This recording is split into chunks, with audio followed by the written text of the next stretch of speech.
اتكلمنا في الحلقتين اللي فاتوا عن مشروع اليونسكو في إنقاذ المعابد المصرية من الغرق واللي استغرقت مدة 20 سنة لإتمامها، واتكلمنا بالتفصيل عن خطوات نقل معبد أبو سمبل ومعبد عمدة ومعابد جزيرة فيلة، وإزاي تم نقل كل معبد فيهم بطريقة مختلفة، وده نظرا لاختلاف ظروف وحالة كل معبد فيهم. لو حابب تعرف تفاصيل أكتر عن نقل وتركيب كل معبد فيهم تقدر ترجع للحلقة الأولى والثانية. والنهاردة هتكون حلقتنا عن 5 معابد مصرية بالكامل تم خروجها من مصر. أيوة، 5 معابد كاملة بكل تفاصيلها، مش مجرد قطع أثرية سليمة. وده لما أهدت الحكومة المصرية المعابد ل5 دول هنتكلم عنهم بالتفصيل. كعرفان وشكر عن مجهوداتهم ومشاركتهم في أعظم عملية إنقاذ الآثار على الإطلاق زي ما وصفته اليونسكو. عشان تعرف بقية الحكاية خليك معايا. أنا مها علي ودي ذكاء.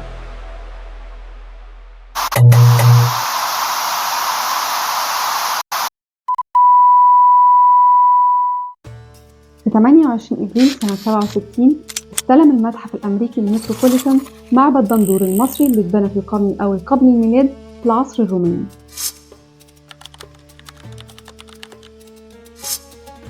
بعد ما أهدته مصر للولايات المتحدة، واحتفل المتحف سنة 2017 بمرور 50 سنة على احتوائه للمعبد.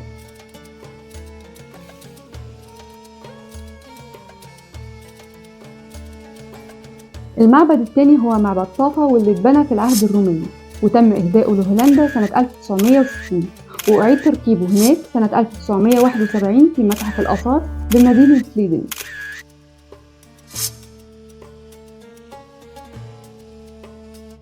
المعبد الثالث هو معبد الليسية اللي كان مكانه في النوبة في قرية إبلين.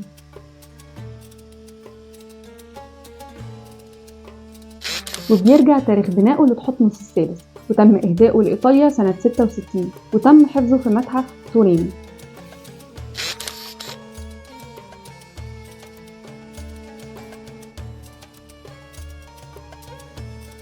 المعبد الرابع هو معبد داود وكان مكانه في جنوب أسوان، وتم إهداؤه لأسبانيا عام 68 ليتم وضعه في حديقة بالقرب من القصر الملكي في مدريد.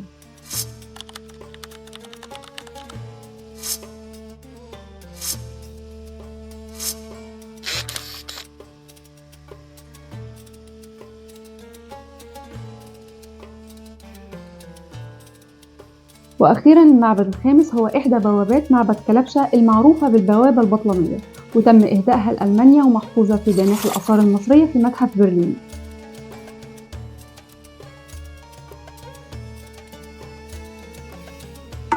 ومن المعروف أن أعظم المتاحف في جميع أنحاء العالم تهتم باحتواء أكبر قدر ممكن من الآثار المصرية.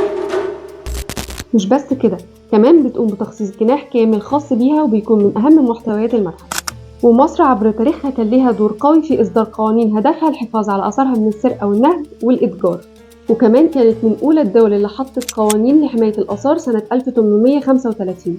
وتم إصدار قرار سنة 51 بيهدف للقضاء على تجارة الآثار، لكنه للأسف كان مشجع أكتر على التهريب والسرقة، وده بسبب وجود ثغرة في القانون بتسمح بخروج متحف كامل بشكل قانوني بره مصر. وده لأن واحدة من مواد القانون بتنص على السماح بتبادل الآثار المكررة مع المتاحف والأشخاص وإمكانية بيعها. ده كمان كانت بتسمح بالتنازل عنها للهيئات والأفراد المصرح ليهم بالتلقين، وده اللي خلى خروج بعض الآثار من مصر شيء مشروع في بعض الأحيان، وكمان بسبب نظام القسمة اللي كان بيتم مع البعثات الأثرية والأجنبية، واللي كانت بتحصل على نص الاستكشافات الأثرية وبتحصل مصر على النص التاني بس.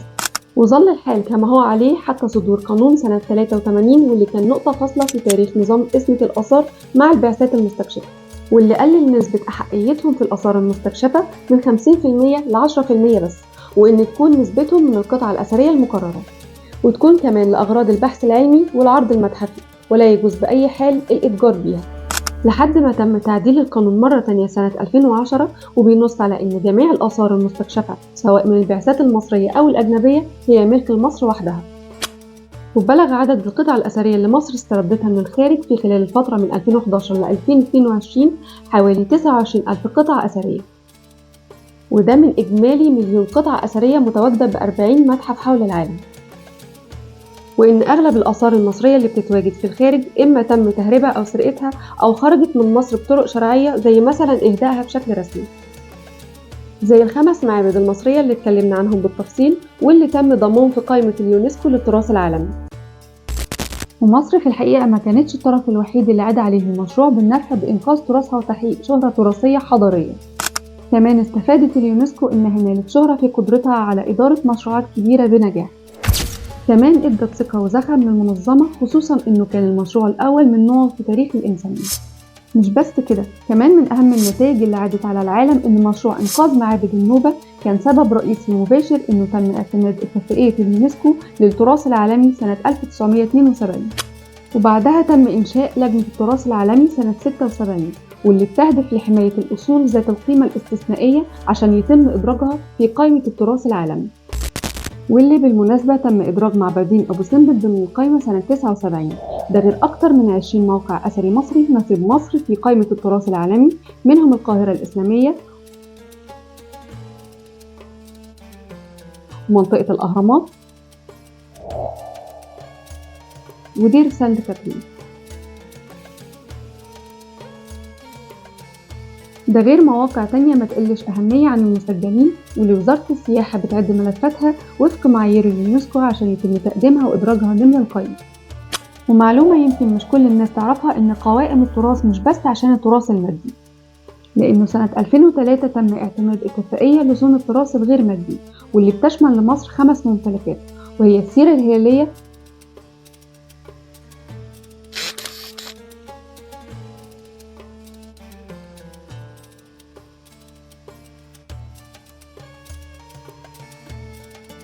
ولعبة التحطيب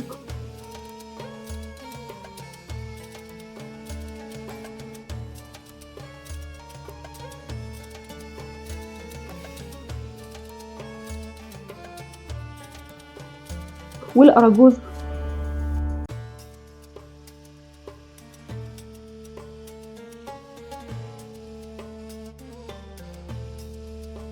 والنسيج اليدوي في صعيد مصر.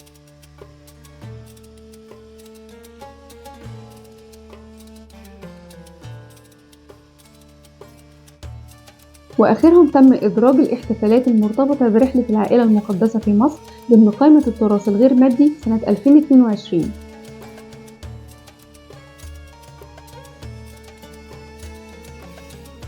وسواء كان التراث المصري مادي أو معنوي في جميع مراحله من فجر الحضارة على أرض مصر مرورا بكل الحقب اللي مر بيها، فهي ثروة قومية وتراث إنساني من الصعب تكراره مرتين.